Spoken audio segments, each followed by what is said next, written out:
Ladies and gentlemen, Geri Petito. I'm not an addict, I'm just an ass. And in time, this too shall pass. I'm not an addict, I'm just an ass. Geri Petito taught the class.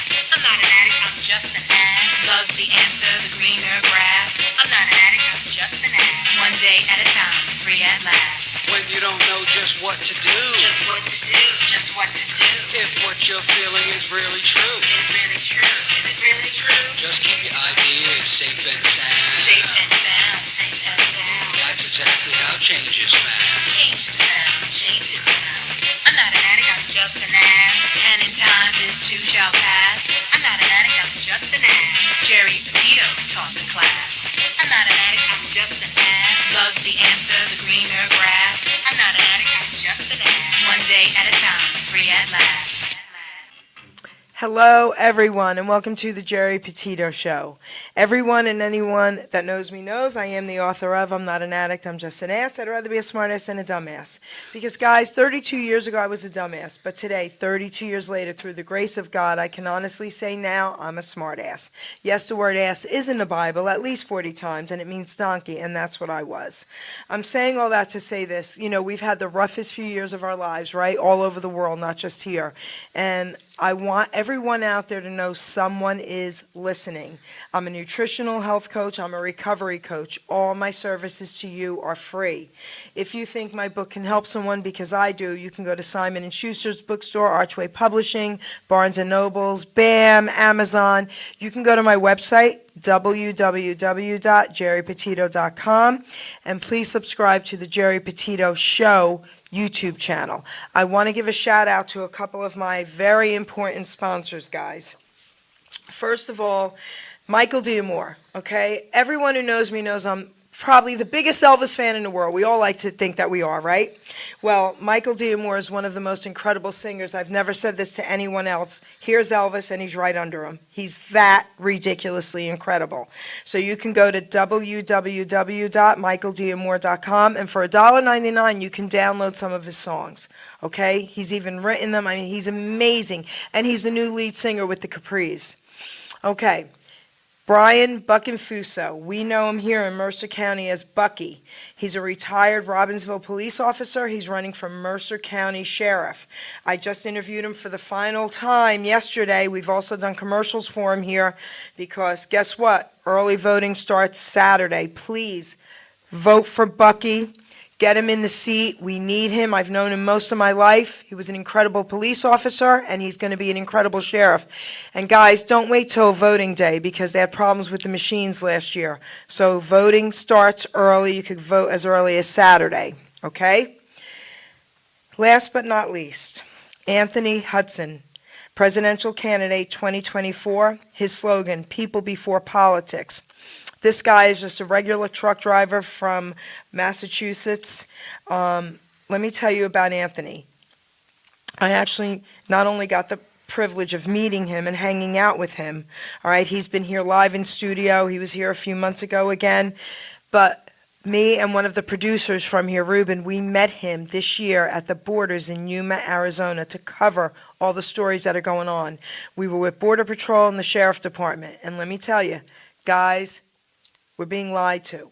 Not to get into politics, but Anthony's running as nonpartisan. We need a change. Think about voting for him, please. I know him personally. He's amazing. I never get involved in politics, and I'm only doing it for these two guys, okay? So, having said that, guys, you know I always bring it, right? Well, I am bringing it again.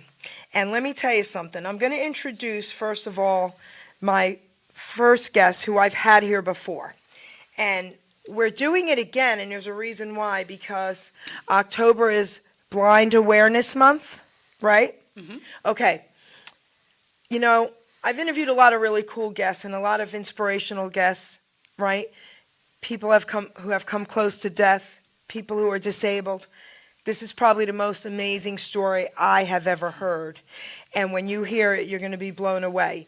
But let me introduce first and foremost my first guest here, and then she's going to properly introduce this gentleman here who she brought with her.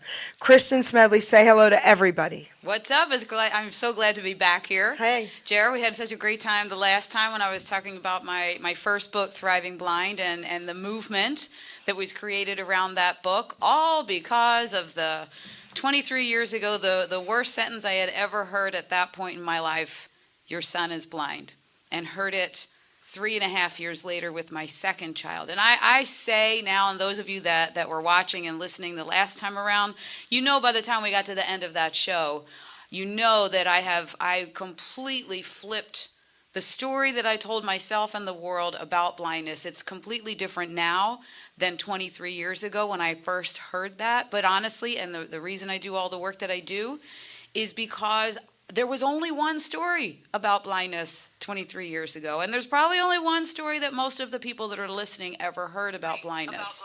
That would be devastation, sadness, broken, all of those things. And it was my Michael, my oldest blind son, my first child, that told me at 3.5 years old, he said to me, "Mommy, isn't this the best day ever?" He was having a phenomenal life.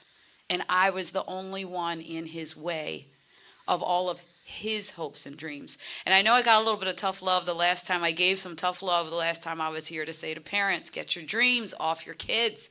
Get your dreams off your kids and let them have their own dreams. Let them get out there and do their thing. And I always talk to parents about be the guide on the side. Just be the guide on the side. Now, how am I able to say that with a big smile 23, almost 24 years later? One of the pivotal things that happened for me was I didn't know how to raise my guys to be successful without sight. So I went and found the people that were. And I developed a phenomenal group of role models for myself, for my boys, put them all in that first book. Right? Thriving Blind, the book, is a book of my role models that are all succeeding without sight. But what I realized was the biggest differentiator and one of the best things that ever happened in our life. My daughter, my youngest, is sighted. And here I was building a group of role models for my blind sons. They were also role models for my sighted daughter. And then I thought, what an impact these folks have had on all of us, sighted or blind. And then I sat and thought about, I talked about how my Michael at 6 years old met Eric Weihenmayer, who had just come off of Mount Everest and was the first blind person to ever summit Mount Everest. Changed his trajectory because in his mind he never saw limits. He has yet to meet someone that's sighted that's that cool, right? So I thought Michael was impacted at 6 years old with this role model. My daughter was impacted at 6 years old by that same role model because we all went to his house years later and my daughter saw him as a father, as a writer because he was showing us his next book, as a man, as a hilarious man, almost spilling wine because his daughter put something in the way. So I thought, these aren't just role models for blind kids. They're role models for everybody. So let's get them all in a spot where all kids can access this information, can be role models not just for being in the world without sight, for being the people they want to be no matter what the world says about them. Wow. And the new book that I have out is What I Can Be Is Up to Me. How many of our kids are struggling because they think the world says they should be doing this? They think the world says this about them. You come from this neighborhood, this town, you go to this school, so you should be like this. Show them the cover. Pick up your book. Here it is. And that's actually a cartoon of Eric Weihenmayer climbing the mountain with a dog wagging his tail. But in all of the book, you don't actually see the person's face because we want kids to be able to put themselves in that place. But how about that if every 6-year-old has an opportunity to meet people that are accessing the world using their unique abilities? Nothing about disability, we don't mention all of that in this. It's about what are your unique abilities that it says in the book that make me me. Now, I'm going to introduce the gentleman on my left here, because LA is in the book. But we were talking before we came on. I'm like, how did we meet again? Oh, that's right, through Twitter. And LA had heard my TED Talk, and then he called me, found my number, and he said, "You remind me so much of my mom." And I said, "How old are you?" "How old is your mom?"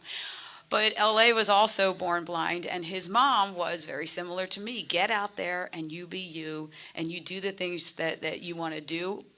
And then when we really got to talking, and I watched the things that LA is doing in the world, and with the level of energy, excitement, it is just absolutely phenomenal. We have such a good time with everything we do. I'm like, oh, you got to be in this book. LA, say hello to my friends out there. Wait. Before we get started with that, we just gonna act like that theme song wasn't just the best daggone song. Gino, you need to play that joint again. I was rocking over here, daggone. Oh, my theme song. Thank you, baby. I'm like, hey, I'm like, that's a number one hit. You know what I'm saying? No, but I am pumped up, fired up, super excited to be here hanging out with Geri Petito and the number one, Miss Kristin Smedley, man. I'm telling you, and just to be a part of the book, man, I'm ecstatic. I don't know what to tell y'all. Like, it's all, you know, it's like one of those things, because growing up, you know, we had career day and stuff like that, and you like, oh yeah, I want to be up there on career day, and I was able to knock that out. And you know, people talk about writing books, but I don't think I ever had nobody that would actually write a book about me, and then in the context of which it is, you know, dedicating its energy to young children. Man, I'm telling you, that's the absolute best. So I'm excited. It's all right. So wait. Thank you for your energy, okay? Kristin, you were right. Okay. Guys, the first time I interviewed Kristin, I got emotional. And as a human being, right, as a mom, as a grandmother, you're going to get emotional when you hear the stories and her two sons being born blind, right? But when I really heard the story about what these kids have accomplished, and then she calls me about this guy, I'm happy now. I'm happy. You know, I'm in a little bit of a different situation, though, because I wasn't technically born blind. I was born with glaucoma. They said I was one of the first babies with glaucoma. Oh. So I actually lost my sight at the age of 3 due to having glaucoma. So literally on my 3rd birthday, I had my 12th surgery and lost my sight completely. And I'm not even saying that to get no kind of pity or anything. I want y'all to understand. I'm more so saying it because, man, growing up, I was one of those kids where I wanted to be able to do all the stuff all the other kids did. You see what I'm saying? I didn't want nobody putting no limits on me and telling me what I can and cannot do. It was other kids that was outside riding their bike. Guess what I wanted to do? Ride my bike too. So what? I can't see. You know what I'm saying? Like, it was other kids in the house playing video games and all kind of stuff like that. Guess what I wanted to do, y'all? I wanted to play video games too, right? I'm just the type of person that doesn't like other people putting limits on me based off what they think I can and cannot do. And you know what I believe? I believe you're the same way. I believe that you don't want other people putting limits on you based off what they think you can and cannot do. Oh, you too tall, you too short, you too fat, you too skinny, you too black, you too white, you too Republican, you too Democrat, you too... I don't care about none of that stuff. I just want to win. So that's the whole thing. Okay, wait. All right. So Told you had to get ready for the energy level coming in So, here. all right. So, a couple questions here. Am I able to ask you how old Sure. you are? Your Absolutely. age? I am 42 years old. Actually, you know what? I'm 25 with 17 years experience. All You know right, what I'm so saying? there you go. So you're my daughter's age. All right. So that's cool. So let me ask you something then. And on a more serious note with this question, so that others can really understand. So at 3 years old, you lost your sight. Yeah. There had to be a part of you inside of you that felt like you were dying at first, correct? You gonna ask my mama. So I'll tell you the story, right? So Yes. here's the deal. So, I grew up, I was one of those kids where, I always wanted to just do stuff. I knew my colors by the time I was 1, right? I'll tell you how it happened, because I remembered certain stuff about being 2, one of which is I got a little police car thingy, and since surgery was scheduled on my birthday, they gave it to me ahead of time, right? So I'm all playing with my car and everything, and it was cool, and, I didn't have perfect sight, so it was like deteriorating over those 3 years. But I could see the lights, right? So I'm playing with the car. And then I remember going into surgery, which was the worst, yo. Y'all be putting that stinky white out smell stuff on your face, you know what I'm saying? So I remember them doing that and them having to hold me down because I was a baby and all that kind of stuff, right? So afterward, I remember getting up and playing with my little siren truck, but it wasn't lighting up no more. And I said, Dad, this need batteries. He was like, what you mean a little less? Because my name's Leslie Alexander Williams III, right? So he's the third. I'm the third. He's the junior, right? So I said, Dad, it's not lighting up. Lighting up, right? You know how kids talk, right? He like, what you mean? Yes, it is. I was like, no, it's not. He said, yes, it is. And I'm like, he don't know what he's talking about. Something wrong with him. What's wrong with him? He don't see this thing ain't lighting up. I didn't realize until I was probably in my 20s that it was lighting up. LA, you just couldn't see it, right? So I know people say, oh, you know, baby, you was down and everything, but I'm a happy child. I guess I'm just a happy person. I was a happy child. Now, if you ask my mom, I wish my phone was on because I would call her. She said that for like the first 3 weeks, because I was in Maryland at, was it Shade Institute, Wills Eye, one of them hospitals, right? So she said when I came back, because the way our house is set up, I wish I could paint the picture for you, but you come in, and then it's like the living room, and then the TV, and like the sofa, and then right next to the sofa is the steps. So she said I sat in the corner for like 2 weeks and just didn't say nothing. I just was like listening and just paying attention to what was around me. And she said, I didn't know what was wrong with you, but after 2 weeks, you jumped up, and you was just ripping and running all over the house, right? And I kind of remember the thought, because I think they thought I was depressed or sad. I wasn't. I was paying attention to everything that was around me because obviously I can't see it no more, right? So I have to listen to kind of, you know, catch the dimensions. And I know I'm only a 3-year-old, but I'm telling you, I remember thinking, okay, cool. Like my uncle walked through the door. Okay, he goes over here. Okay, cool. So now I was getting familiar with my surroundings. And then what? What else? Let's go. What else is there to worry about? Let's make it happen. So that's what I remember from that age. So now. So real quick, let me just say this. Yeah. So I think sometimes as adults, right, we think it's so tragedy, and kids just be like, whatever, like this is my situation, right? This is what I'm dealing with, and I don't feel bad about it. You might feel bad about it, but there's no reason for you to, because I actually feel pretty great about it. You know, to that point, LA, when Michael was 3 years old, went to preschool, and it was a special preschool out in Chicago where we were for a couple of years, a special district where they had regular kids and kids with special needs. They called me in a week after he was there. He was there for a week. They called me and they said, you said he was blind to get him into this school, and he's not.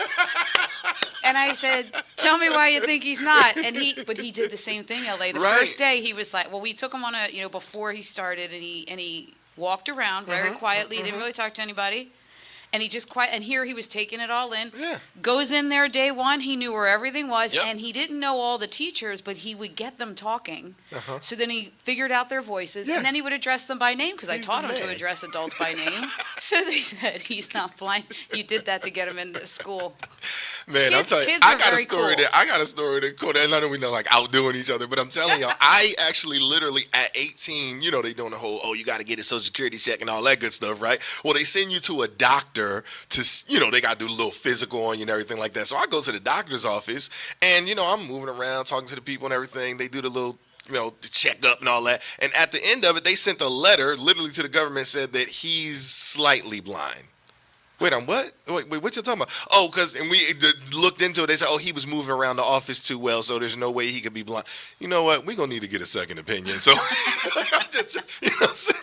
Those type of things happen as you can tell, like, because it wasn't about around the same time, about whatever it was later. I don't know. But yeah, that stuff is crazy. I just think that, again, people use their own projections, right? Oh, there's no, people, look, my wife, she crossed the hall over there. I'm like, babe, I'm like, you know I can't see, right? Like sometimes I have to remind her, right? But I think that even strangers and things like that, people always say all the time, there's no way, I thought you couldn't see. Because I can't. But that's exactly why we did this book. Yeah. Because you just heard two stories of 3-year-olds and then an 18-year-old where the world is saying, oh, you're blind, you shouldn't be operating like that. Or, because you're blind, you just get a government check and that's it. Right. And kids have all kinds of things going on. And what we're saying is not only are they are able to adapt and figure out the world, it's actually, as you'll see, you know, as we get towards the end of the book, the lived experience that they have having no sight or being neurodiverse or all the different things that are different from what all the stories of the world say that a person is supposed to be, all of that experience accessing a world differently makes them so unique and talented in ways that are unbelievable to most of us. Because we have to tap in to skills and abilities that sometimes to other people seem so amazing, right? There's times where somebody will be calling somebody, one of my business partners, he was calling his wife, and I was like, "Oh, you calling Kay?" And he was like, "How you know?" I'm like, "I'm listening to the touchtone. Y'all hear you dialing it. They don't make different sounds." Bro, like they absolutely do, right?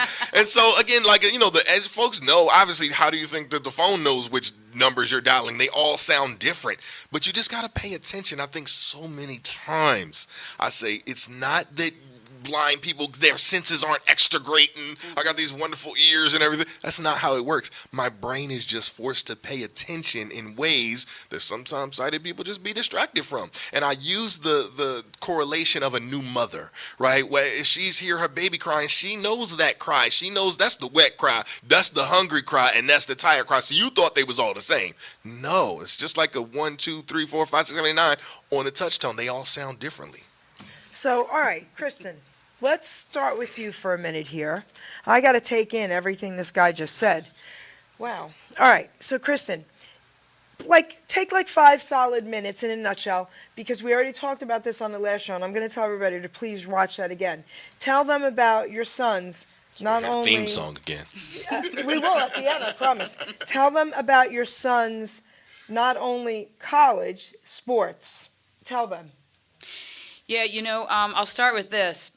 Back when Michael was diagnosed and I didn't know about resources to help him, and I was stuck in a state of, I got to fix this, right? Mom wants to fix things for the dreams I had for him. I started a research foundation to have some potential options for vision for them, because I thought that's what a mom would do, right?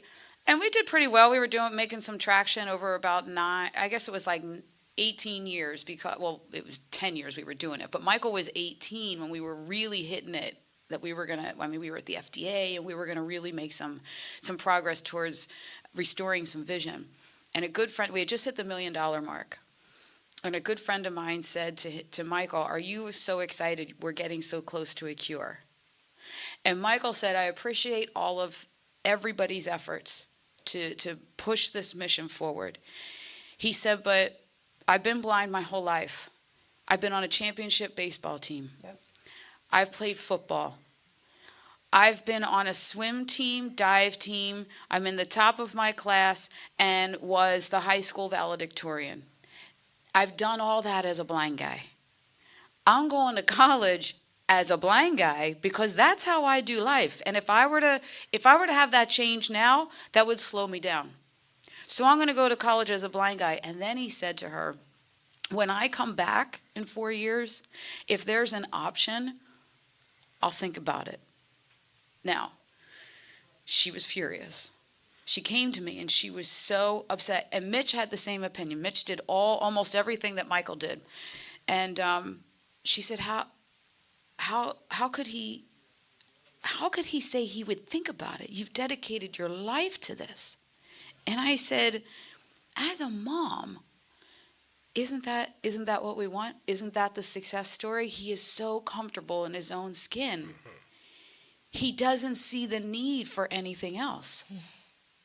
Now, Michael went off to Nashville first, then to Penn State, was graduating in the top 0.5% of 10,000 graduates. Gotta keep talking. He was, imagine him in a blue cap and gown on graduation day with his cane proudly in his hand, a medal around his neck because he was the graduation marshal for the School of Communications with 2 majors, 2 minors, and a certificate in pre-law. He led the graduation procession into the Bryce Jordan Center of thousands of people watching and every graduate lined up behind him. He led the way. He was top in everything he did. He was the #1 recruit in his field coming out of college, and he couldn't get hired. People saw the cane, they knew about Braille, they heard blind, wouldn't give them a job because of the story that they believed about blindness. So imagine now, my son comes to me and he says, Mom, where are we at with that cure? This world isn't ready for thriving with blindness. That was the worst day of my mom life, not diagnosis day. Knowing that my son had the world in front of him and had dreams and was ready to contribute in major ways to our world, and the world said no. At the same time, Mitch, in our own hometown, where they watched him on baseball fields, they watched him as a star indoor soccer goalie in a championship game.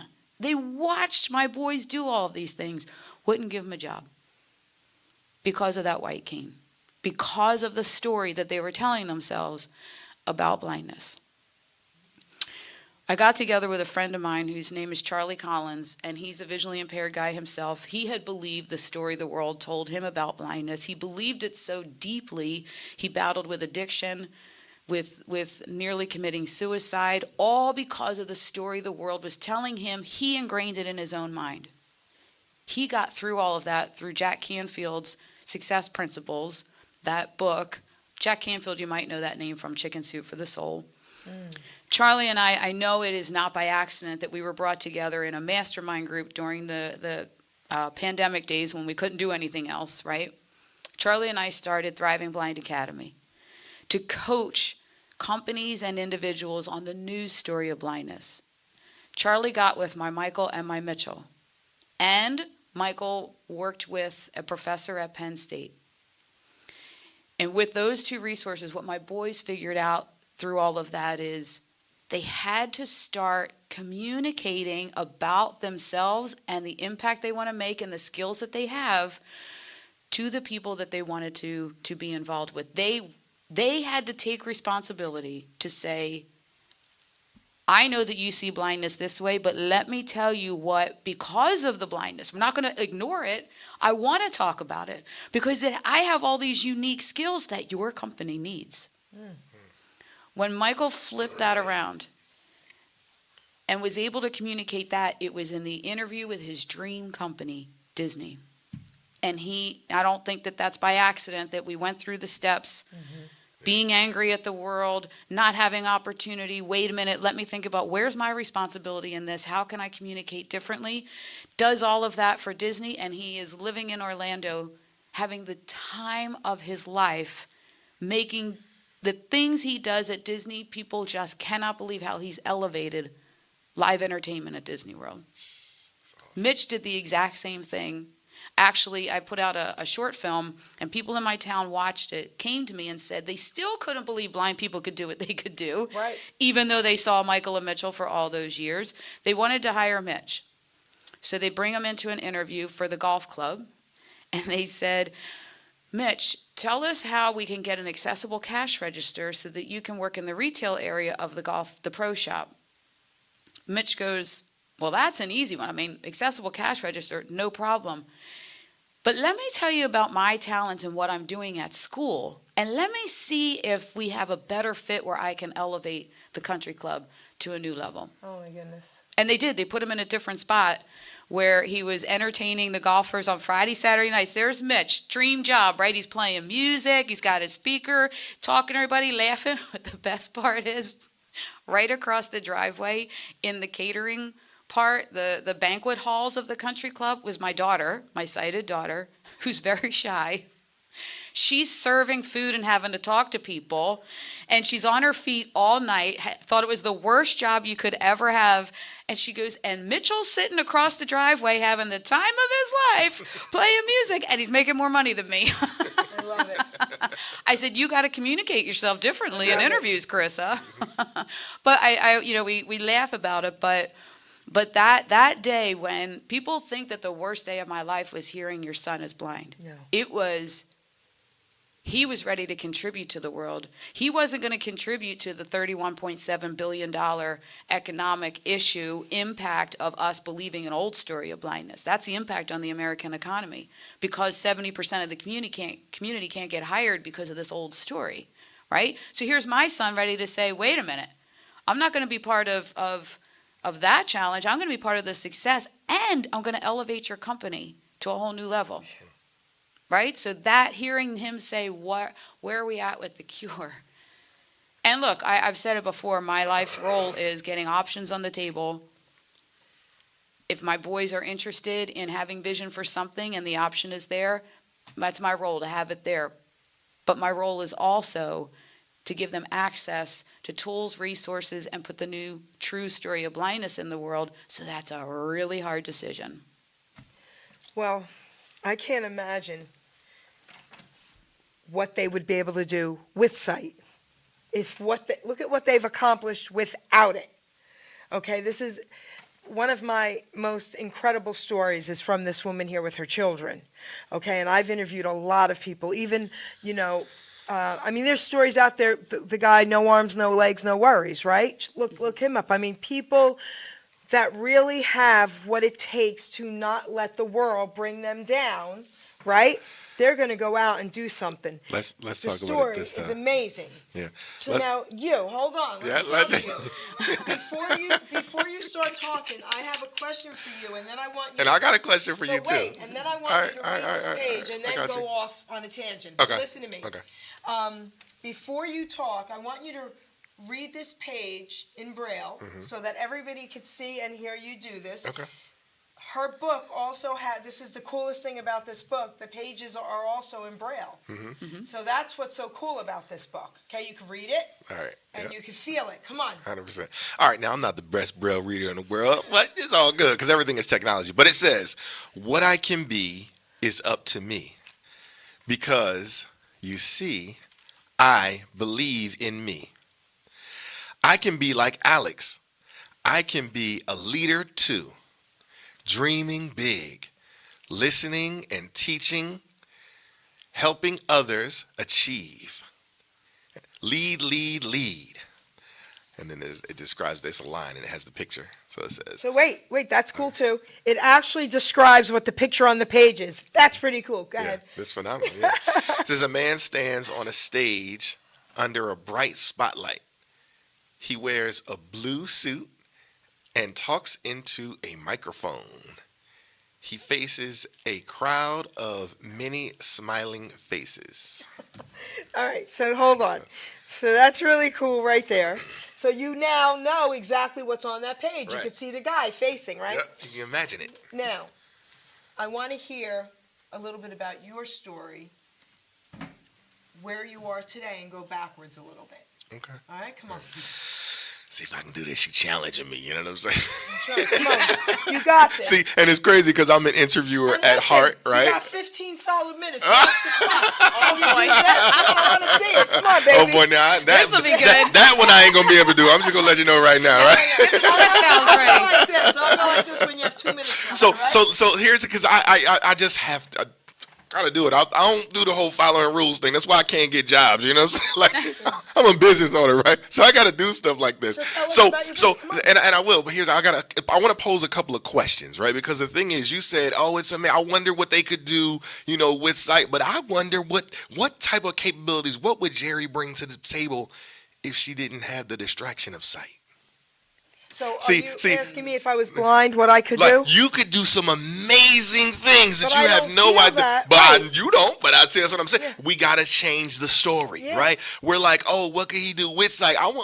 Dang, LA, what could you do if you ain't had no daggone legs, boy? You be the man, right? See, that's how we gotta begin to look at things, right? It's a total flip, right? Nobody's thinking of it that way, right? Oh my gosh, if this person was not so daggum, whatever, right? If they had if they didn't have the distraction of certain key things, right? What could they do in life, right? There's a bunch of little things that y'all brought up that I'm like, right? Because y'all got the wrong one here today, right? Because I'm gonna tell y'all a lot of the same story that Kristin just told, right? And I've mentioned this to her. I'm about to make y'all upset. I want y'all to be prepared okay. for what I'm getting ready Go to ahead, say. do Okay. it. So a lot of the story that we just talked about that blind people deal with is something that black people have been dealing with for forever, right? It's been like, oh my gosh, this person is they're qualified. Oh, I can't wait to bring this person. I actually have friends that called themselves a different name so that people wouldn't realize their nationality until they see them, right? And then they see them, it's like, oh, there are no more jobs available. You see what I'm saying? That type of stuff happens to all types of people all the time, right? And it ain't right in no way, shape, or form, right? It ain't right when it comes to our race. It ain't right when it comes to a quote-unquote, what'd you call it? Ability, what'd you call it? What kind of ability you call it? It was real cool. What'd you say? Unique ability. Unique ability. Like, that's the kind of stuff that we need to be thinking about, right? Oh my gosh, right? Maybe other nationalities deal with that kind of stuff all the time. Oh, I didn't know they were this or they were that, right? So we got to be thinking about stuff like that. So let me go back to, because it was something else, but I'll probably think of it as I talk, right? So where am I today? So I don't even know, because I don't feel like I'm like so great, but I am the vice president of a company called Dealer Synergy. We train automotive dealers all across the country on how to sell cars over the internet, right? Actually, in 6 countries, right? So we're all over the place. International company. I run a financial brokerage where we teach people about insurances, investments, mortgages, all that different kind of stuff. I got that going on. And in my previous life, I still do it now, but I do production and engineering. So it's kind of weird telling my story backwards. It kind of makes sense. I guess it would. A little bit forwards, right? But those are the types of things that I'm doing now. I mean, I'm in a book. I'm in this book, y'all. It's called it's called What I Can Be Is Up to Me. I had to read the title, right? Because I keep saying this the wrong time. Getting it all backwards. So I'm in this book. This lady Kristin wrote a book. She put me in it. You know what I'm saying? So I don't know how you want me to start, because it's my life is really crazy like that. So is that kind of what you mean when you say start backwards? Okay. That's what I wanted. Help me out. I got to tell you a car story real quick since you brought up cars. All right. I finally did something crazier than I've ever done. I'm crazy. I've done everything crazy. Jumped off of bridges, the whole bit. It's my homie. I was in Phoenix, Arizona just 2 weeks ago. My grandson made the mistake of telling me that Phoenix and San Francisco were the only 2 places in the country that has the driverless cars, and I took the front seat, baby. Took the front seat. It was so cool. Had to tell you that because of the cars. That's a great story. No, I like that. But now back to you. Okay, so, all right. What my listeners, all right, I'm going to just tell you because I was the same way when I first interviewed Kristin, right? Our mutual friend over here, Cookie Mike Levin from Levin Shout out to Cookie Mike. Okay? Limo Mike. Great guy. He's Limo my Mike. Cookie Mike to me. All right. So he introduced us, and when he was telling me your story, he's in our audience right here, and with this guy's bride. So when he was telling me the story about you, I was just blown away. And then again, sitting here with you, I was just so emotional and wow. And now I'm sitting here with this guy. And what my listeners want to hear is, because they're all in shock right now, you know that, right? So they're not even taking in too much of what you're saying until they're gonna replay this. I hear this all the time. Gotcha. So they're in a little bit of shock right now. So, you lost your sight at 3 years old. Yes. Okay. Growing up, okay, you didn't let anything hold you back. You were still fun. You wanted to do the same things everybody else did, and you did. Yeah. Okay. So let me ask you this. Was there anything growing up that you really wanted to do but had limits? I'm sure that there were. So here's the deal. It doesn't mean my life. That doesn't mean that the limits weren't there. That just means that I pushed past them, right? So I'll give you kind of some examples, right? So I remember growing up, like you talk about the football thing, playing sports, right? So I grew up, and my cousins were playing football and everything like that. My other girl cousins was cheerleaders and things, and so I wanted to play ball, right? Okay. And so it was like, okay, well, how are you gonna do it? Well, I'm the kind of person that I don't know. We're just gonna figure it out. We'll figure this thing out together. So I played running back for the Mount Airy Bantams when I was 9 years old. But later on in life, right, it was high school. This must have been 8th grade, so I might have been 13, whatever it was. And so they were like, okay, we got a football team. We're gonna try out for the football team. And I went to the tryout thing, and everything was the initial meeting was good. But then later you had to go and kind of get the doctor. They had to fill out this thing and all this kind of stuff. And they were like, well, we don't know if you can do it, such and such and such and such, right? And so at that point in time, I just had a choice to make, right? And that's my whole thing. Like for me, I could have totally pursued it because I could have, I went home and told my mom, and she, like imagine Kristen, me and your mom, right? She like, I'm gonna go up there and tell them such and such and such and such. But I began to change my mentality at that point in time. I said, you know what? What's crazy is I've already played football. I already got the photos, but I already know I'm talented and skilled in that area. It's gonna be a loss to them to not have me. Right? And so I just began to flip. And so I could, hey, you know what? I'm going to take my talents elsewhere. And so I was skilled with music and things like that. And so it's doggone good that I wasn't out there running the football and everything, because then I got to play in the band, and the band got I'm all right, but a pretty doggone good, here's how I want to say, got an amazing player, right? Got a person who is, you got to be humble, right?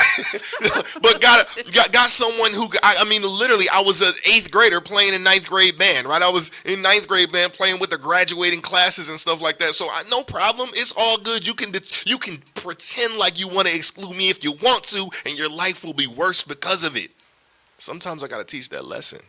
So to tell you that, there's always limits. There's always stuff. I was telling my wife earlier today, man, like there's always annoying little things that happen. I don't think there's a day that goes by that I don't experience some sort of something, whether it has to do with being blind or not. Right. But it's just a matter of what story are we going to tell ourselves about it. Either you want to fix it and you're going to put the energy and effort into doing that, or you're going to say, you know what, I got other things to worry about. Let me put my energy elsewhere. And that's where I was saying, the last time I was here, I said it's us parents wanting to fix things, right? Mm-hmm. If you're constantly fixing the road in front of them, how are they ever going to learn what to do about the potholes? You're killing it, right? Because listen, I think one of the best things that ever happened to me is that I was born to a mother who was 19 years old. Mm-hmm. And so she ain't know nothing. She was like, I don't know, right? And so there was little things like, I'll tell you a quick story of, when I'm running around 4, 5, 6 years old, and my older, I'm so glad my mom wasn't older, right? So my older, like my grandma and aunts and stuff, they was like, you got to put them forks and knives and spoons and stuff, you got to put them things face down, because that boy going to mess around and poke something going to happen to him, right? He going to cut himself, whatever the situation may be. And my mom started to do it. She put the stuff facing down. And I'm like, Mom, why would you put this stuff facing down? That makes zero sense. How I'm supposed to tell what stuff is? I got to feel around. Can you just put them facing up? And in that way, I'll know what's at the fork or a spoon. And if it's knife, you just turn that down. And she said, well, now that makes sense. So she didn't know. But why should she listen to them? They're not living my experience. I am. So this is where I kind of got the whole, y'all should just listen to me thing, right?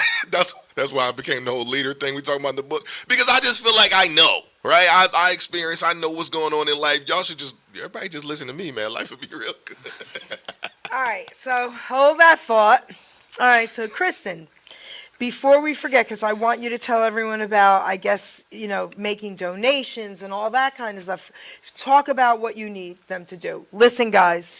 Here's the challenge. This book, we talked about that it's in Braille and print. Mm-hmm. It has the picture descriptions. It is fully accessible. My dream is, when Mitchell and Carissa, they're only 13 years apart. When they were young, they liked to do what's called buddy reading, where one's reading one page and one is reading another.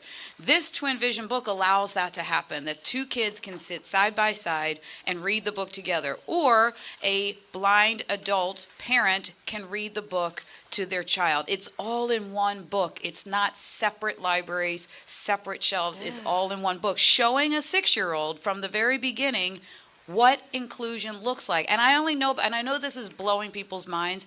I know that this works because my daughter was born into it, and my daughter is a very unique person in this world because she was born into accessibility, inclusion, the whole thing, and watched her brothers live the lives that they did. The challenge with this is the expense. This book, it's a regular children's book, would be, maybe $14.95 in the store, because it only cost, my first book only cost $3 to print, and it's 120 pages. The Braille version of the first book would have been $100. The Braille, this Twin Vision is, the best that we can do is at 1,000 copies. When we do them in chunks of 1,000, we can get it down to 12. Otherwise, it's $19 a book. This book is actually the big fundraiser for Thriving Blind Academy that I talked about, my nonprofit.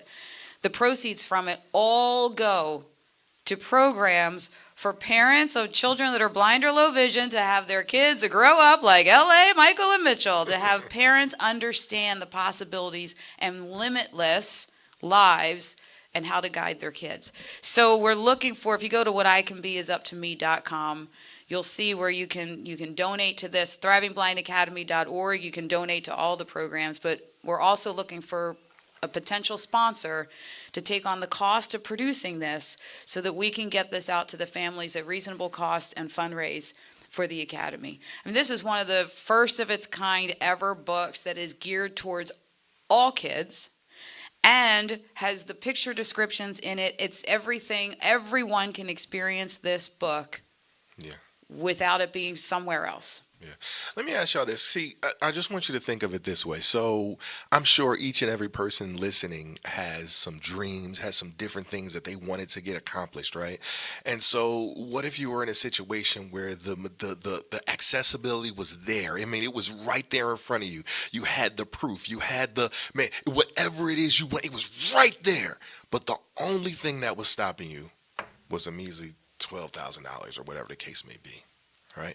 And listen, and so if you're the kind of person that says, you know what, I can assist with something like that, and you could be a part of, putting people in position where they can do the twin reading. I mean, the simple fact that I was able to read that live here on screen, that does not happen some years ago, right? Because Braille is just way too big. I just want y'all to understand how Braille works. Like, it's just way too big. There's a lot of times where, children have books that might be, let's just say, a half-inch thick, but for me, it's 6 volumes, right? Because of how it works. And so, again, to put us in a situation where we all have the same stuff, man, how do you think that it removes the exclusion, right? How many times were you in school and you were excluded because you had big shoes or you had a big hat or you had a braces on your teeth and stuff like that? And so now you're excluded, right? Because now you look weird, right? And so now we can be in a situation where we don't have to look weird because all the kids' books got Braille in it. Does that make sense? So now we're all together in this thing. And that's what you have an opportunity to rectify.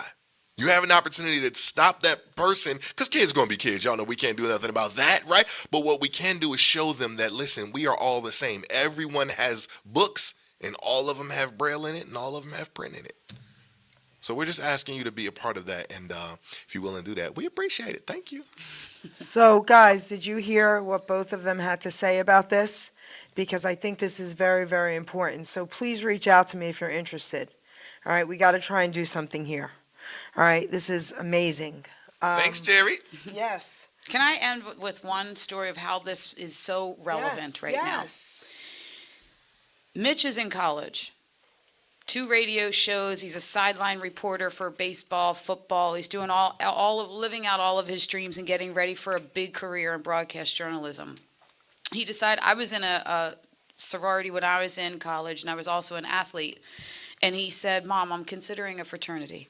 And there was a couple of his best friends in this one fraternity. So he did the pledging, and I said to him, you got to make sure you have the time. He's in the honors program, so you have all this work you want to do.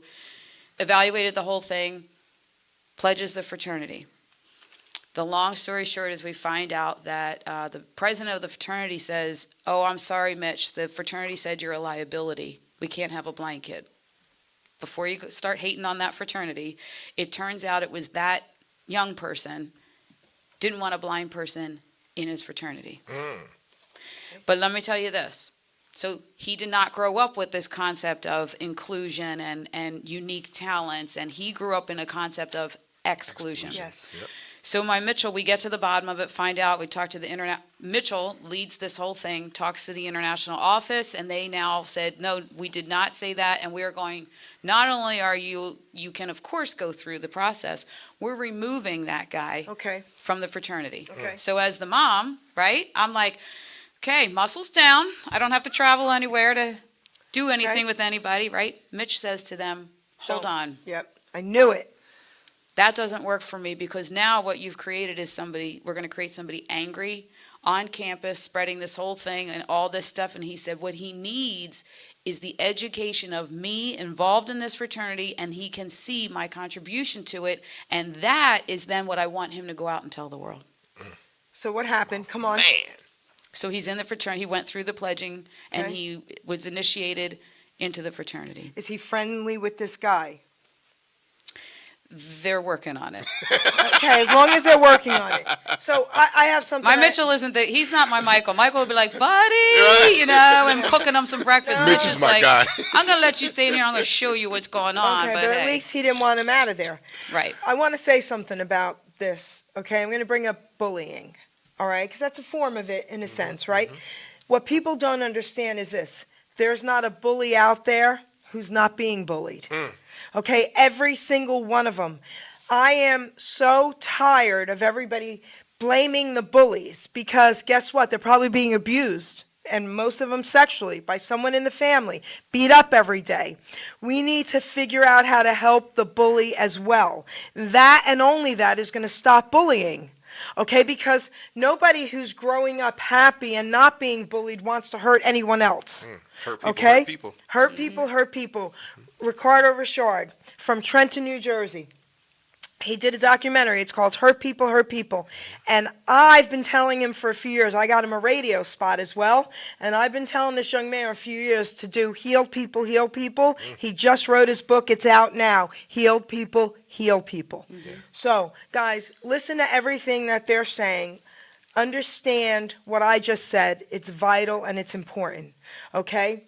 You guys are off the charts amazing. Like, off the charts, amazing, okay? We have time, we have plenty of time. We'll come back to you now, okay? I know you're dying to talk, LA. Let's do it. How you know that about He's me? so quiet. I said to Jerry when I said that LA was coming, I go, you better be ready for a ton of mic dropping going on. You know what? Wait, before I let you talk, you know what I'm going to do? I'm going to read a poem out of my book for you. Okay. Okay? All right. And then I'm going to give you the mic again. All right.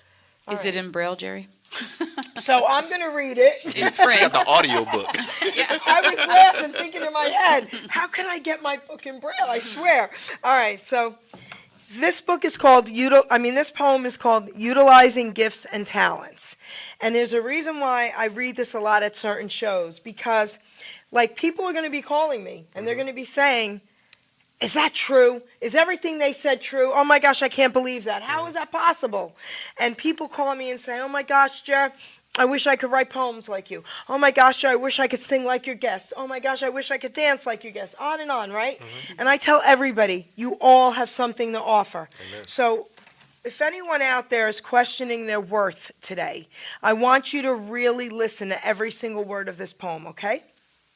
Utilizing gifts and talents. We are born with talents, we are born with drive, with different gifts to help us thrive. I knew early on I was born to draw and paint and to also write poetry and to talk without restraint, you think? Our gifts and talents should all be used, God's gift to us not be abused. We can go far in life for sure using our gifts to go on tour. All our talents should be used to create ourselves and more, but then our job's to share them to even up the score. You see, in life what's needed is not just for ourselves. Once our gifts are mastered, take them off the shelves. A living we can make by spreading them around, not just for the money, but to spread a peaceful sound. Don't take for granted the gifts you're given. Go out and spread the joy. Our gifts are not to be held back for us to self-destroy. Put your efforts forth. Do not hesitate. All your talents, my friend, are never second rate. Never hold them back or you will surely die. Maybe not in body, but your soul will cry. Our gifts were made to share, our talents made to soar. Go through life enlightened, and then you can roar. Be proud of who you are. Be happy you're alive. Once again, my friend, your gifts will help you thrive.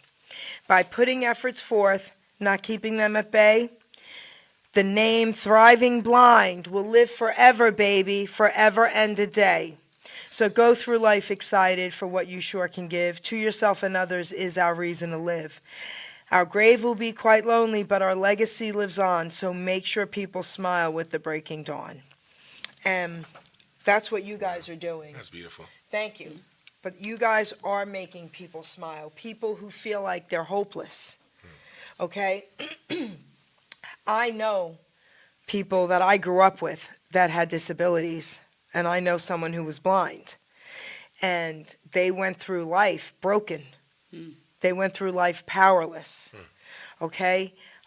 So what you're doing for people now, today, to understand they don't have to live that way is priceless. So you guys are angels on earth. I just want both of you to know that. Thank So you. now, you are biting at the bit. I want you to take the mic, and I want you to give some hope to everybody out there. Yeah. Say anything you want to say to everybody listening. You will.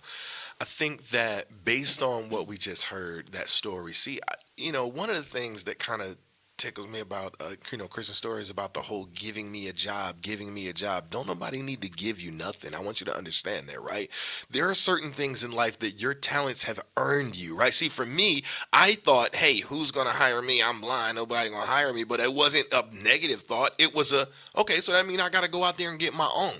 And so I knew I was talented with music and production and engineering and everything like that. So what did I do? I opened up a studio, right? And so what is it that you're talented at? What is it that you're good at? I just, had this conversation with my wife, right? She wants to do, what problem can you solve, right? And so my wife is like, man, she like wearing t-shirts because she like to go to the gym and all that good stuff. And she likes to wear t-shirts that have whatever saying she might want on there. Okay, well, how can I make my own t-shirts? Well, then just make them, right? And then if she likes it, don't you think somebody else gonna like it? And then when you have talents and abilities and you work on them and you beat on your craft and you get extremely skilled, well, now you become a professional because someone should pay you for that, right? So listen, like that amazing poem we just heard, it's in a book that I'm pretty sure is not free, right? So you find a way to be rewarded for your talents and abilities, and that's what, to me, that's like the greatest gift, right? So the simple fact that, I'm really good at training automotive professionals on how to sell and make money,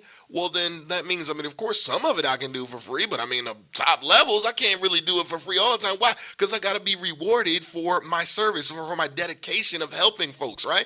And so it's the same thing with you. I don't care what your talent or skill is. I promise you, I put this on Facebook at one point in time. I said, it doesn't matter what you bring to the table. I'm telling you, I can show you how to take it to the next level, right? And it's just a matter if you decide that this is what you want to do. I'm saying there's nothing like a made up mind. There's literally nothing like a made up mind. As soon as you make a decision that this is something that you want to do and you commit to it. Now, commitment don't mean that you just say you're going to do it today and then tomorrow you don't want to do it. No, committing means that you do what you said you were going to do, even when the feeling you said you were going to do it in is gone, right? And so if you say, hey, you know what, I'm completely committed. I made a decision, right? My regional vice president, Crystal Brown, she talks about this all the time. Like an incision is when you cut in, right? A decision is when you cut off, right? You put to death every other option, right? You decide, right? Homicide is, killing someone else, right? Suicide, killing oneself. Genocide, killing a whole country. But a decide, right? When you make a decision, man, I'm telling you, cut off every other option. So what can the universe give you but success? What can the universe give you but what you said you wanted from the very beginning? And so those are the types of thoughts that I think we just gotta begin to think. We gotta understand the thoughts are real things, the whole law of attraction. We gotta study, man. We gotta, dive into how the universe actually works, right? And we just gotta have that belief. I love the last line of this little top part that says, I believe in me. Man, I believe in me. Can you just say it out loud right now? I know I can't hear you, but say, I believe in me. I believe in me. And sometimes you might have to say that a good 30, 40, 50, 60, 70 times per day, right? In order so you can actually make it true, right? It's not about faking it till you make it. It's about being it until you become it, right? You got to say stuff. You got to speak things into existence. You got to speak things that are not as though they were, right? So you got to say, I believe in me. And you got to keep telling yourself that over and over and over. And eventually your brain will go, you know what? Wait, I'm kind of cool. My name is whatever your name is. You understand what I'm saying? And you begin to really breathe belief into yourself. I think that is so important that we do that, because without that, I'm telling you, we'd be in a whole lot of trouble. So you mentioned fake it till you make it. Mm-hmm. So I wrote a poem. It's in my book called Face I It. get another poem. Look at me. Face it till you make it. Woo. Okay, I'm not going to read That's it. Oh, You want me to read it? I would love to hear All right, it. I'm going to read it. Only because So let me address the whole Braille thing, right? Because so you said that. Braille is so important, right, for kids to learn. I think it's a skill as a blind child. I had to learn that good stuff. but I'm grown, okay? So we like audiobooks, okay? So Don't make me fight you on this, LA. I know you're going to fight me on it all that, but that's what I'm saying. I think it's important to learn it, right? We got to know it. That's in case I'm in a situation where I need to read some Braille. But I mean, come on, you ain't even reading print no more. You got a Kindle. Don't play with me. Like, everything is digital, right? Let me get some. Now, if we all had, now, in my bag, I don't have my bag over here. I do have a Braille device that turns digital print into Braille. So don't get it twisted. I love Braille, need Braille, but I'm just trying to tell you one of the fastest ways to consume and all of that good stuff, because I can do other things while I'm doing it. Give me an audiobook, please. So Ruben, the other producer here, made my book into audio. That's what we want. So I'm going to get you guys an audio copy Let's of it. go. We're going to have him on a Put it thumb on drive Audible for and right all now that because good- we're yeah. still getting it out there. I'm going to get you guys audio, Thank okay? you. Yeah. So it's be cool. Yeah. Here's the poem. All right, let's Face it till you make it. I can't believe you said that. Okay, fake it till you make it is a term heard so much. I don't really agree. It's living with a crutch. Not just for addiction, all life lessons, my friend. That's a saddened life to live until the end. I'd rather go by saying more real. Face it till you make it, in spite of how you feel. We gotta grow up, put our past behind. In spite of our hurts, there's greatness to find. I'd rather go through life smiling every day, holding up my chin, all good things to say. Positive thinking and actions likewise throw out a force up into the skies. What we project is what we will earn. Karma is real. We each have a turn. Your thoughts are wired to make you think. With what you do can make you sink. Keep all your thoughts uplifting and real. Feeding your mind crap destroys how you feel. So don't put out crap. It comes back to bite. Stand up real tall and just fight the fight. I promise you this, if you face all your fears, it may be quite scary, but will add to your years. One day you'll be happy with who you now are. Just look at me, I've really come far. I look in the mirror and like what I see. But most important, I really love me. Love it. It's beautiful. Love Give me it. some on that. Give me a hug. Forget that. Don't be slapping my hand, You know honey. what Give me a I'm saying? I hug. just like to feel it. Let's make it pop, baby. Let's make it go. You know what I'm saying? I can't believe you said is that. Fake it till you sing. phenomenal, Wait, I'm man. going to add one thing here to everything between the poems and everything that LA said. LA's going to get a whole text message from me and a lecture about Braille on the way home. However, I'm not going to talk about that right now. However, Scared. Look, here's see? here's here's what I want people to think about. Imagine a world where all of you listening listen to these words and take it in and go about your day. I believe in me. Doesn't matter what the world says. I believe in me. I believe I'm going to face it till I make it. All the things that you all just riffed on, I believe in me. Imagine all this audience goes into the world like that and cheers their kids on like that. Every parent out there, you know, this is what I talk with parents about with this book. This is about no matter what happens, the child has that I believe in me, but a child that believes in themselves and has the parent saying, I believe in you. When they go through middle school and everything is falling apart and they come in, they say, but I believe in me. I believe in you too. It's double the power to get through that. When a parent leaves or a parent is in Exponentially. addiction and they just, I believe in me, but things aren't working out. I believe in you too. You know, my partner Charlie talks about he did not believe in himself. Somebody else believed in him first. His buddy Jimbo that ran the motorcycle shop. Believed that Charlie had it in him to contribute. Charlie ended up a VP of that motorcycle shop.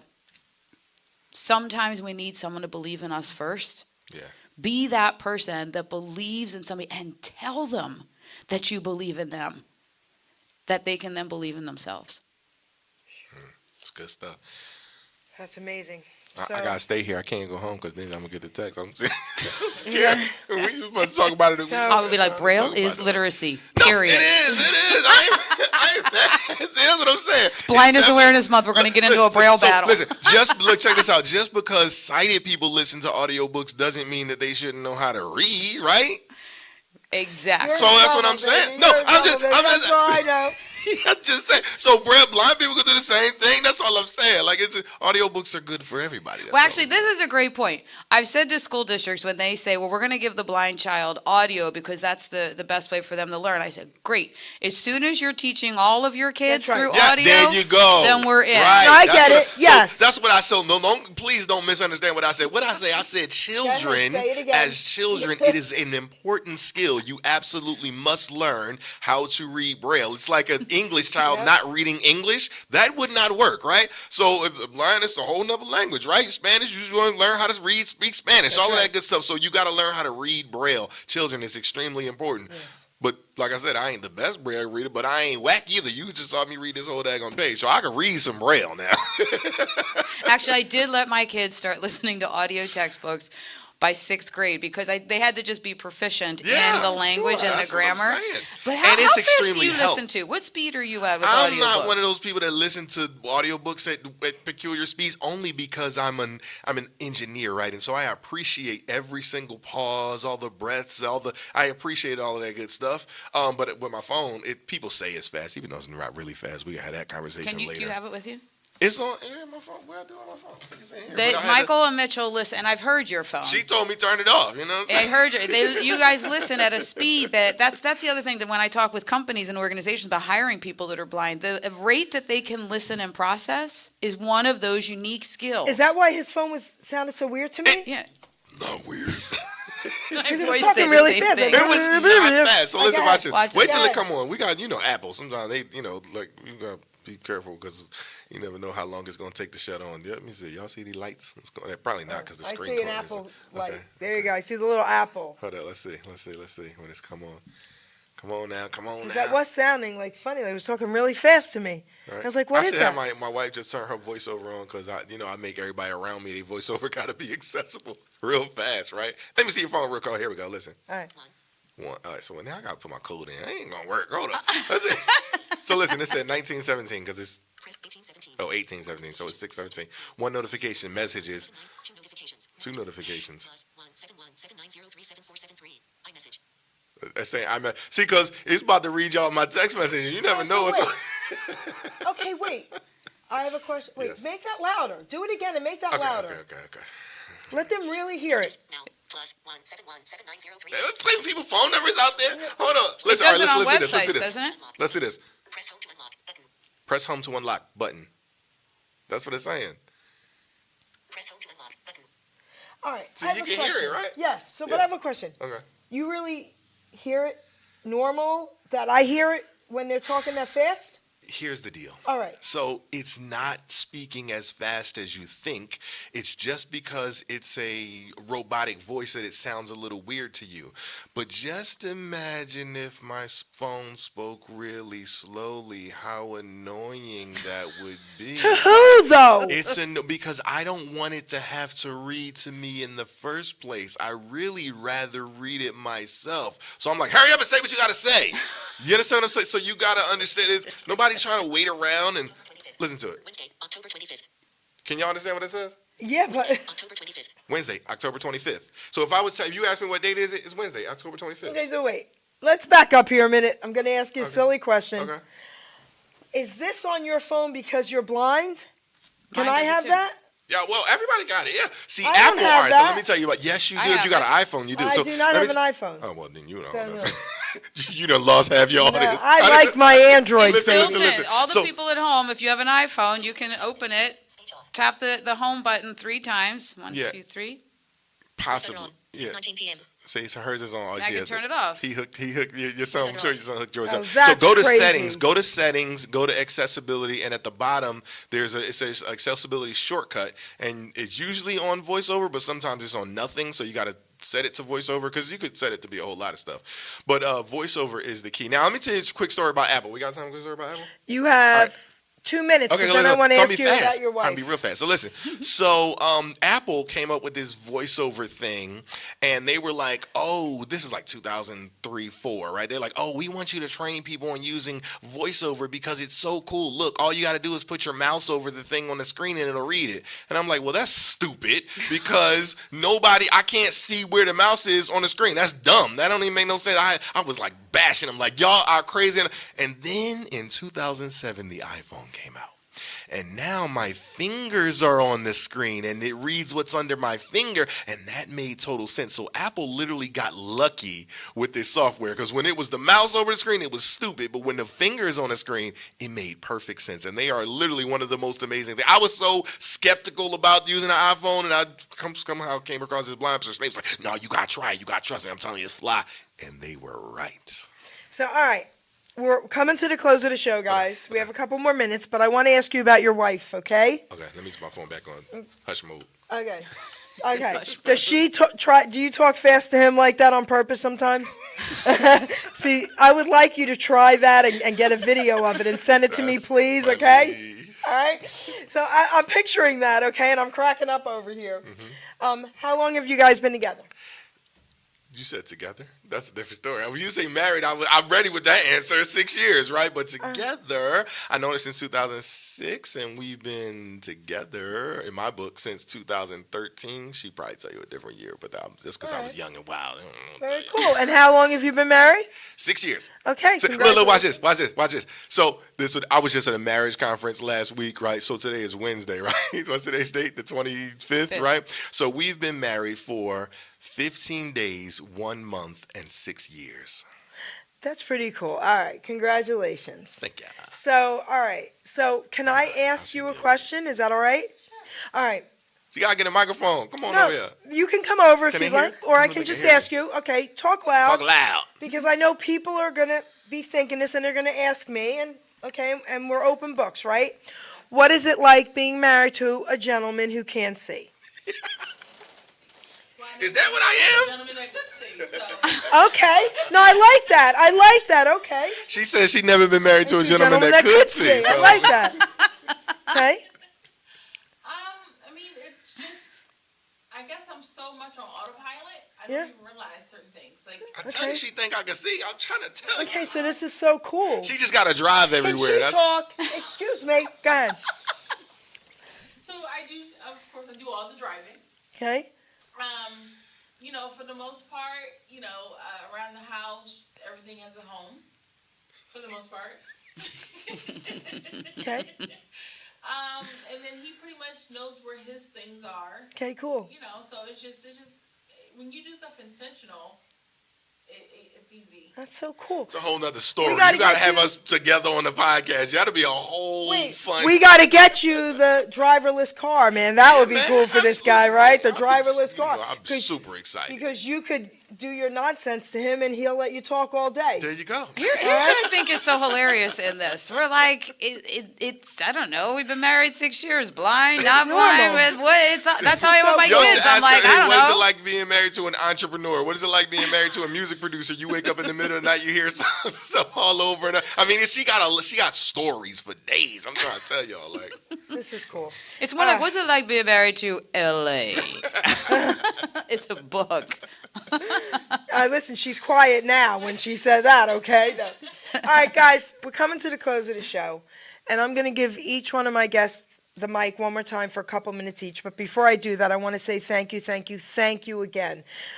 Cookie Mike Levin, thank you. He's in our audience here. Thank you for this introduction. Honestly, I love you, man. Do you want to come and say hi to the camera? Come on, come on. If you Cookie guys need a Mike. limo driver, this is the guy. I've known Yeah. him for a very long time. He's a very cool guy and a good limo driver. Come on. Whipping that say limo. hello. Whipping Hello, that everybody. limo. Thank you. These people are amazing. This has been so touching, this moment. I'm just lost for Let them words. see your face. Look, you're hiding. Oh. Come on, baby, Mike. Oh my God, and there you go. There you go. So tell them about how they can get in touch with you if they need a limo driver. Come on. Well, if you need anything, it's called Spectrum Limousine now. We're on Route 31 in Pennington, New Jersey. We do all from proms to weddings to nights out on the town to airports. Just get in touch with us. We're on Route 31, right by the Hopewell Car Wash. And ask for Mike. I'll be your driver.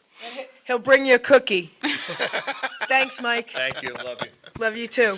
So now to you guys. Thank you from the bottom of my heart. Okay, Kristin, you know how I feel about you. I love you. You're one of the most incredible women I've ever got the opportunity of meeting and interviewing. So, love you, girl. This guy right here, listen, what could we say? All right, love you. You're amazing. Okay, your energy is off the charts. She told me, but I didn't expect this. All right. Thank you to his beautiful wife for being here and driving him here. That's right. He needs her to drive him here, okay? So He's going thank to call you. Limo Mike next That's time. right. That's right. He's going to be going. Right. So thank you, sweetheart, for coming here and hanging out and being our audience. I'm going to give each one of you the mic for a couple more minutes. LA, you take the mic first. I want you to say anything you may have forgotten to say, anything you'd like to say to the audience in closing. All right. So here's the thing. I guess for me, I'm the kind of person that I'm totally open to assist, help, whatever someone needs, right? So I'll tell folks, you could do the whole email thing. I'm all over social media, the Facebooks and all of that good stuff. But folks, can I just tell them, text me? Just text me Jerry's name, right? And then I'll know who you're looking for. I know where you came from, right? Text me at 267-551-6279. Again, 267-551-6279. Shoot me a text. Listen, I'm lazy, so my phone gonna automatically send you a message and tell you to put your information in. So you go ahead and do that. It's no big deal. It's just, so I can be able to have a conversation with you, and we'll do that. So literally, but I mean, I love the context of everything that we talked about here, right? Just, being able to look at life from a different perspective, right? Perspective is everything, right? How you look at life determines everything, right? Your paradigm, I ain't trying to get too deep on folks, but your paradigm is extremely important, right? So because how you look at things will determine what you will do. It will determine your actions, right? It's called the see, do, get model, right? Dr. Covey from the 7 Habits of Highly Effective People talks about this, right? So how you look at things determine what you do, and then what you do will determine what you get. It will determine your results, right? And so if you don't like the results that you have in life, don't just change what you do. Yeah, you're going to have to change some stuff that you do, but you really got to begin to change how you look at things. And so sometimes it's about just finding a different perspective. Talk to folks like the Jerrys. I mean, I'm telling you, I don't even know her entire story, but I'm touched just heard what she talked about in the beginning after that phenomenal theme song. I can't wait for that part. She really broke it down, right? She said, man, listen, look at my life, 32 years, and look at the differences. A man that listens. All right, continue. Yeah, so I mean, look at that. Like, and from where I was to where I am, man, it does not have to take you that long. I want you to know that's the reason that you're a listener to her show, because it took her 32 years. It could take you 32 months, weeks, days, hours, minutes. You never know, right? And so she paid a price so that you don't have to. And I just want folks to really understand the value of the information that you get from shows like with Geri, man. She's just absolutely phenomenal. Petito for president. Y'all talking about Anthony? He might be kind of fly. I got to meet him, right? But I got to put my stamp on him. Let me shake his hand real quick. But man, Petito is absolutely phenomenal. Thank you so much for having me. I appreciate it. I love you. That's all I'm going to say is I love this guy. All right, see, Kristin. the listening, the retention, the Everything. skills, Oh my right? gosh. So here's my favorite thing about this. It is Blindness Awareness Month, and thank you for bringing us here during this month. But this is a year-long, all-day, everyday awareness. And what I want people to understand, as LA said, think with a different perspective. Have a different perspective. I always say look through a different lens. Look through the thriving lens. When you're faced with something, when you realize you're telling yourself a story, be it somebody of a different race than you, somebody that has a disability, somebody that has a different background than you, when you're about to make the judgment, and check the story that you're telling yourself. And here's we talked about 32 years, 32 months. In less than 32 seconds, picture L.A. Williams. And you tell me if you check that story that you're thinking about somebody else is true or not. And when you want to have pity on somebody that is accessing the world differently, please think of LA. Was there any pity, sadness, upsetment, stress in this Blindness Awareness Month? Presentation, discussion, whatever today, this crazy circus today. This is fun. It is uplifting. We are not living sad lives. The only time that my boys or LA or other people I come in contact with in this community, the only time there is frustration, devastation, sadness is when somebody has not checked their story about us. Thank you. And gets in the way and puts a barrier that doesn't need to be there. Right? Check the story that you're telling yourself. And we want you to, when you hear blindness, when you hear someone is accessing the world without sight, think, yeah, they are. And they're probably having a dang good time doing it. Now, I'm not going to be the one putting the barrier in the way. And if there's any way that you know somebody or you yourself can help us remove the barrier of the cost of Braille, for what I can be is up to me to get it in hands all over this country. And LA and I do presentations at schools. We have a good time. Yeah. We were in Florida, did a presentation to a school of elementary school kids. But if you can connect us to the resources or you have them yourselves, please get in touch with Jerry. And we would be forever grateful to remove that barrier and get this into homes and classrooms across the country. Yeah, isn't that a scripture? Like, you're not supposed to put a stumbling block in front of the blind, right? See, people think that means putting a chair or something like that in front of you. No, it's sometimes placing obstacles that stop us from living the life that we want to live. So make sure y'all think about that when you're trying to stop somebody from signing something, Mr. Bank Manager. No, I'm sorry. I don't want to take it personally. So I'm going to tell a tiny Mr. little... Rent-A-Car Man. I'm going to tell a tiny little story based on something Kristin said about our stories and what we think, right? So this happened a few years back. My dad passed away from Alzheimer's, and while he was still alive, I was his caretaker. So it was wintertime, and I was going to the ShopRite on Route 33, and I had his disabled thing to park, and the only reason I used it that day was there was ice everywhere, and even I was a little nervous. So I parked in it, and the guy next to me in the disabled, he gets out first, and I see him walking on the ice with a cane. So I kind of get up to him a little quicker, and I say, "Sir, would you like to hold my arm?" And he said, "Why, sweetie, do you need help?"